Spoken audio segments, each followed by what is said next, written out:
안녕하세요. 혹시 돈 모으실 때 적금을 하시나요? 저는 주식을 합니다. 아마 관심 없으신 분들은 바로 끄시겠죠? 하지만 한 번쯤은 들어보시는 게 나쁘지 않고 정말로 후회되지 않으실 겁니다. 과연 적금과 주식 중에 어떤 것을 하는 게 더 좋을까요? 그래서 6년 정도 적금을 했을 때랑 주식을 했을 때랑 한번 비교를 하겠습니다. 그러면 또 이러실 거예요. 아, 또 3전 샀다고 하겠지. 그렇게 좀 부정적인 생각을 가지고 계시다면 한 번만 봐주세요.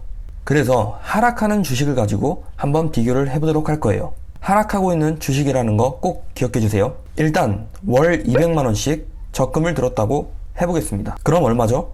바로바로 계산이 되셔야 되는데 1년이면 2,400만원, 6년이면 1억 4,400만원입니다. 그럼 한번 화면을 보시고 해보시죠. 1년에 2,400만원씩 모은다고 했을 때 6년째 되는 해는 1억 4,400만원이 모입니다. 그럼 과연 이자는 몇 퍼센트로 할까요? 한번 생각해 보시죠. 시중에 실제로 5% 적금이 있긴 해요.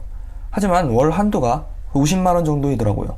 우리는 200만원을 넣어야 되니까 안 되고, 또 신용카드, 체크카드, 실적들을 또 채워야 되니까 이거는 바로 제끼도록 하겠습니다. 그럼 이 화면을 보시면 가장 높은 적금 이율이 1.9%입니다.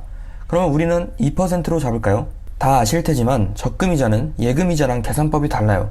그러니까 2%라 하더라도 실제로 받는 금액은 2%보다 적은 거죠. 그러니 우리는 그냥 넉넉하게 2%를 줘봅시다. 이자율 2%를 주게 되면 6년째 되는 해에 1억 5,139만원을 받을 수 있습니다. 그러면 이자는 한 700만원 정도 되겠네요. 굉장히 많죠? 가뜩이나 세금도 안 뗐는데 700만원입니다.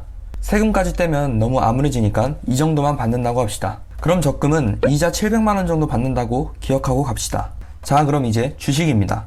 차트를 먼저 보여드리면 한 이 정도면은 그래도 인정하시겠죠? 2015년 1월 기준으로 현재 가격보다 대부분 높게 가격이 되어 있는 것을 볼 수 있습니다. 그러니 이 정도면 인정하시죠? 자, 그럼 이제 매달 200만원씩 주식을 사봅시다. A열은 날짜, B열은 시초가, 그 다음 C열은 저축액입니다. 그래서 얼만큼 살 수 있냐? 그랬을 때 산 금액을 여기다 표시를 해놨습니다. 그럼 2015년으로 가보면 2015년에는 26만 8천원, 그래서 7개를 샀고요. 그래서 180만원어치를 사고, 그 다음 쭉 산다고 했을 때 이쪽이 누적 가격입니다. 누적 가격으로 보면 마지막은 1억 4,400, 적금이랑 거의 비슷하게 우선 구매를 했습니다. 그리고 8월 1일 이후부터는 그냥 지금 8월 1일 기준으로 똑같이 적용을 했습니다. 그래서 2015년부터 2020년 12월까지 산 주식이 601개입니다. 그럼 평단가는 총 구매한 금액 나누기 주식 개수 23만 9,554원이네요. 그리고 만약 지금 이 주식들을 팔게 된다고 가정을 하면 601개의 주식을 이 정도 가격에 팔면은 1억 3,200만원입니다.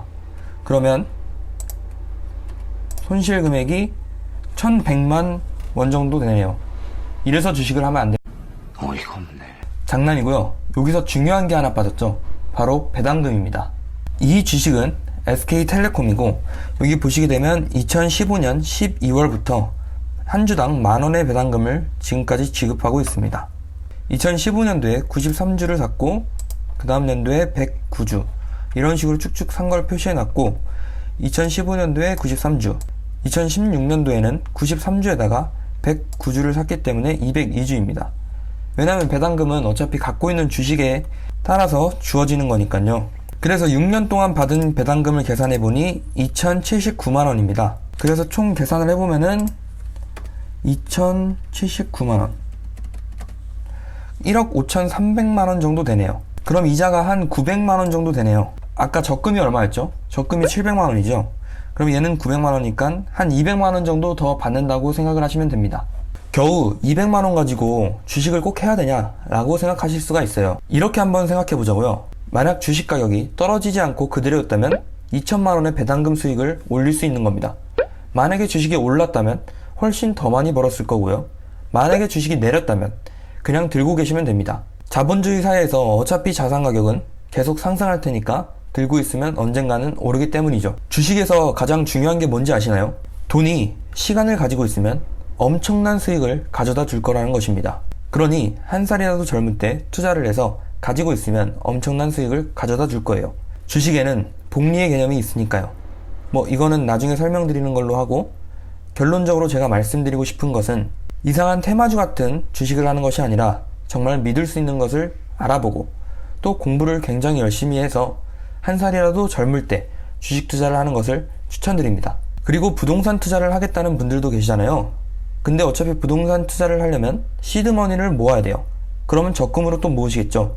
근데 제 생각은 적금으로 모으는 것보다 그냥 주식으로 모으는 게 더 좋지 않을까라는 조심스러운 생각이 있습니다. 어차피 이건 지극히 제 개인적인 생각이고요. 그리고 또 부동산 투자라는 거는 엄청난 레버리지잖아요. 만약에 5억짜리라는 집을 사서 1, 2억의 수익을 올리면 굉장히 좋아하지만 LTV 60%라고 치면은 3억이 대출금이고 2억이 자기 자본입니다. 그렇다면 주식을 또 5억을 하는 거죠. 그렇다면 배당금이랑 주식 상승률 따져봤을 때는 조금 비슷하지 않을까 이런 생각을 하고 있습니다. 하지만 저도 부동산 투자를 할 생각이긴 합니다. 굉장히 안전한 느낌이니까요. 부동산 가격이 떨어진다면 그냥 거기서 살면서 존버를 하면 되니까요. 결론, 적금을 드는 것보다 주식을 하는 게 이리 생각해도 저리 생각해도 좋은 것 같다. 어차피 투자는 필수이니 한 살이라도 젊을 때 투자를 해보자. 부동산 투자를 위해서 돈을 모으는 단계에서도 주식으로 모으는 것이 좋다. 우리는 부자가 될 것이다. 감사합니다.